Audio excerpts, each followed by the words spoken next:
Shalom saudara, selamat pagi. Haleluya, kita bersyukur dan bersukacita jumpa kembali. Dan kita akan berdoa ya. Bapak Yahweh, terima kasih buat kesempatan yang baik. Pagi ini kami kembali berjumpa dengan jemaat Tuhan. Dan kami mau menyerahkan waktu ini hanya dalam Tuhan kasih kuasa-Mu, Roh Kudus pimpin kami. Dalam nama Yesus, hamba-Mu diberi hikmat, jemaat diberkati dan kami semua diurapi.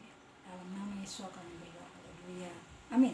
Nah, saudaraku, kita akan memasuki tema yang baru di bulan April, tanggal 5 April 2020 ini, yaitu harmoni atau keselarasan. Dan kita ada di tema hari ini, keselarasan seluruh karya Elohim. Ya, harmoni adalah unsur-unsur yang senada, harmonis dan serasi yang menghasilkan kesamaan, kesatuan dan tidak ada pertentangan di dalamnya. Saudaraku, baru ini kita seringkali mendengar atau seringkali kita melihat Bapak Presiden Jokowi selalu ada di televisi dan selalu menghimbau masyarakat Indonesia untuk berada di dalam sebuah persatuan di dalam situasi yang sulit seperti ini. Nah, peranan gereja harusnya menjadi gereja yang membuat situasi yang sulit seperti ini, bagaimana supaya kita tetap selaras dan bagaimana terus kita menghasilkan persatuan dan kesatuan, bagaimana kita bisa tidak ada pertentangan di dalamnya. Itu yang harusnya kita lakukan untuk boleh menciptakan situasi yang lebih baik, tentram, aman dan damai, di mana banyak sekali masa-masa sulit dan sukar seperti sekarang. Apalagi dengan waktu yang panjang rasanya kita terus diam di rumah, kita mulai bosan, mulai jenuh, dan mulai banyak hal-hal yang lain yang kita tidak sukai yang sering terjadi. Nah, itu sebabnya kita mau bagaimana caranya supaya situasi yang sekarang ini, supaya kita bisa tetap selaras dan memiliki harmonisasi di dalam Elohim. Kita akan baca satu ayat dalam 1 Korintus 12 ayat 8, katakan demikian. Namun sekarang Elohim telah menempatkan anggota-anggota pada tubuh masing-masing dari mereka seperti yang Dia kehendaki. Karya penciptaan dalam kasih Elohim membuat kita begitu selaras, ya. Karya penciptaan Elohim membuat kita begitu selaras. Walaupun kita semua ini punya anggota tubuh yang berbeda-beda. Coba kalau kita lihat badan kita ini, saudara, dari kaki sampai ke kepala terbentuk begitu baik, ya, terbentuk begitu rapi yang dikerjakan oleh Bapak Yahweh. Inilah disebut karya yang dibuat oleh Bapa, begitu indah, begitu selaras. Kalau kita perhatikan alam semesta, Bapak Yahweh menjadikan alam semesta, kita baca dalam Kejadian pasal 1 awal penciptaan, dari mulai bumi ini gelap, kosong, tidak ada apa-apa, Bapak Yahweh menciptakan terang, ya, di tengah-tengah kegelapan ada terang, lalu muncul juga ada Bapak Yahweh menciptakan benda-benda penerang, ya, matahari, bulan dan bintang dan sebagainya di cakrawala dan segala, bahkan lautan yang membentang luas juga Bapak Yahweh menciptakan semua makhluk hidup termasuk saya dan saudara. Dan ada yang namanya komunitas atau habitat, ya, kumpulan. Kita ini hidup bersama tumbuhan, hidup bersama hewan, itu kita bisa hidup dalam selaras, ya, seiring senada. Sebagai mana kita tahu binatang itu kita rawat kalau dia dalam bentuk hewan peliharaan. Dan arti kata kita membutuhkan hewan tersebut dan hewan tersebut membutuhkan kita.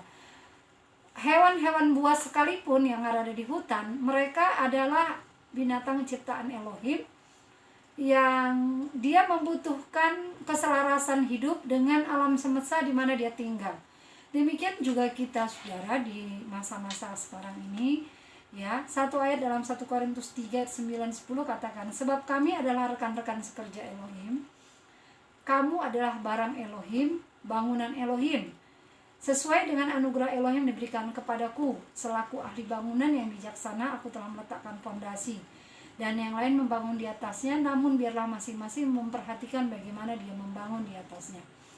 1 Korintus 3 ayat 9 dan 10 ini, Paulus berkata bahwa ketika ada bagian seorang yang menabur, ada sebagian orang tugasnya untuk merawat, mengurus, ada sebagian tugasnya menumbuhkan, ya Bapak Yahweh yang menumbuhkan apa yang boleh ditabur, ditanam.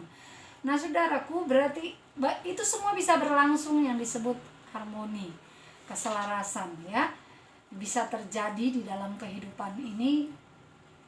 Itu adalah karya Elohim yang bisa kita temukan dalam kehidupan kita sehari-hari, ya, untuk membangun bagaimana karya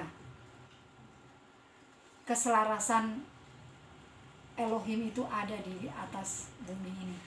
Nah, bagaimana dengan di situasi yang sulit sehari-hari ini, ya, Presiden Jokowi memberikan himbauan kepada masyarakat Indonesia untuk mengerjakan social distancing, physical distancing. Kemudian kita juga bekerja dari rumah, ya, tinggal di rumah, bahkan ada isolasi mandiri disebutnya, work from home, studi dari rumah gitu ya. Dan ada himbauan hari-hari ini adalah himbauan untuk tidak pulang kampung. Kira-kira kalau kita mengacu kepada tema kita hari ini, bagaimana bisa mewujudkan yang namanya keselarasan dalam hidup ini? Nah, saudaraku, di sini diperlukan adalah kerendahan hati kita. Saya mengamati Presiden memerintahkan kepada kita, atau pemerintah memerintahkan kepada warga masyarakat Indonesia untuk mengerjakan semua yang ada dengan kesadaran diri sendiri. Jadi tidak ada paksaan. Kamu mau keluar, ya konsekuensinya kamu terima. Kamu di dalam, ya kamu yang menerima juga. Jadi menurut saya, mari kita taat di situasi saat seperti ini. Walaupun situasi sangat sulit dan sukar, kita bisa menciptakan harmoni, kita menciptakan keselarasan. Saya perhatikan beberapa hari ini, ya, ada beberapa musisi yang melakukan konser atau live musik itu lewat online. Kemarin disiarkan, diawali dengan 3 orang musisi. Akhirnya musisi-musisi lain tertarik dan mereka semua bergabung bersama seperti sebuah komposisi konser.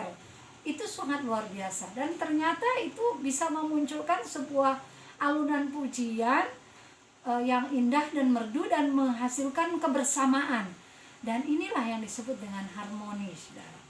Walaupun berpisah, walaupun jaraknya memisahkan mereka masing-masing, tapi mereka bisa membangun sebuah keselarasan dan keharmonisan. Nah, saudaraku yang kekasih, kita bersama di bulan April ini bersama-sama membawa waktu yang kita boleh hadapi dan lalui hari-hari ini, sekalipun, ya, kita tahu, kita bergumul, kita berdoa. Firman Tuhan katakan tubuh kita ini dibentuk oleh Elohim dari berbagai macam-macam, ya, bentukan tubuh kita. Namun Tuhan mengajak kita untuk kita selalu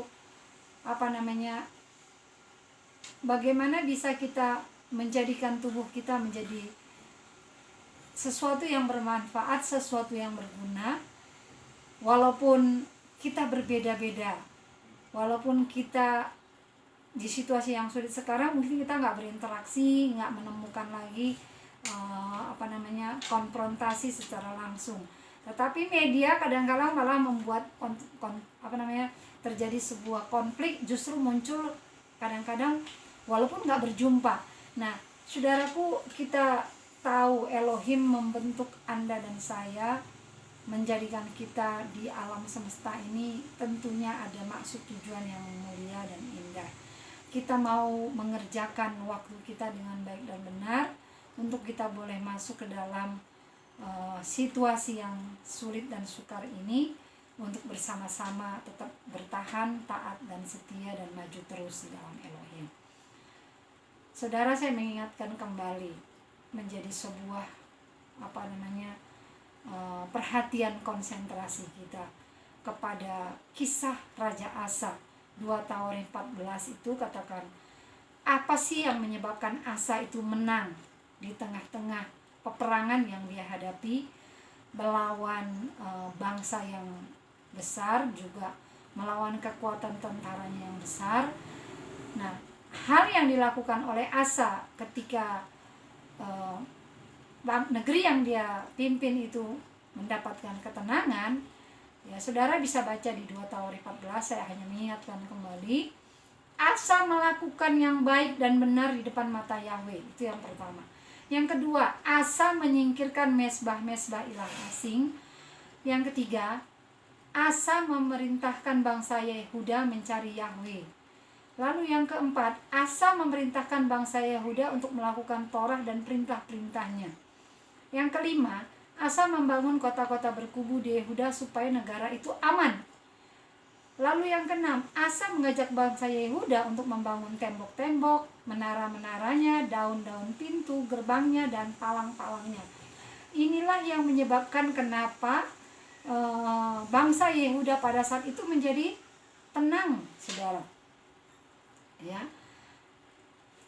Dengan kekuatan Asa yang 3.000 orang gagah perkasa dengan membawa perisai besar dan tombak dari bangsa Yehuda, dan ada 280 orang yang membawa perisai melentur busur, itu pahlawan gagah perkasa dari bangsa Benyamin, dengan melawan bangsa Zerah yang 1 juta orang yang gagah perkasa plus 300 kereta perangnya. Tapi Asa menang, gitu loh ya. Asa menang. Jadi kita bersama-sama harus menyuarakan suara Asa kepada Bapa Yahweh di tengah-tengah situasi yang sulit ini, untuk kita boleh bisa tetap melakukan keharmonisan, keselarasan dalam kehidupan kita, dalam pelayanan kita. Mari kita bersama maju terus untuk boleh menjadi anak-anak yang dipimpin oleh Bapa Yahweh, menjadi gereja yang bertumbuh, gereja yang kuat, gereja yang sehat, gereja yang mempermuliakan Elohim. Ya, Bapak yang memberkati saya dan saudara, maju terus. Dan kita akan terus melanjutkan ibadah kita dengan menerima tubuh dan darah Yesua. Shalom.